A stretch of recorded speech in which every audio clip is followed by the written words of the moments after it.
কয়লার দোকানের ব্যবস্থা করতে হবে। ইনকলাব জিন্দাবাদ,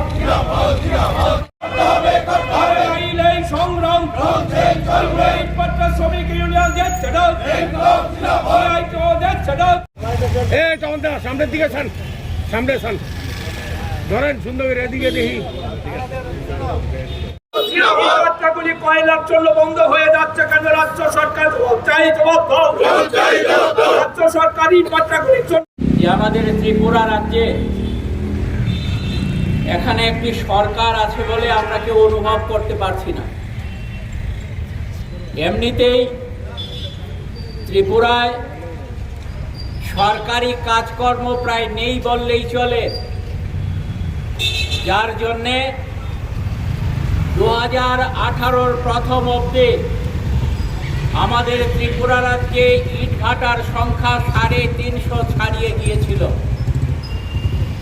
বিজেপি সরকার 2018 সালে আসার পর যেহেতু সরকারি স্তরে কাজ প্রায় নেই, উন্নয়নমূলক কাজ স্তব্ধ হয়ে গেছে, তার জন্যে শতাধিক ইটভাটা বন্ধ হয়ে গেছে গত 7-8 বছরে।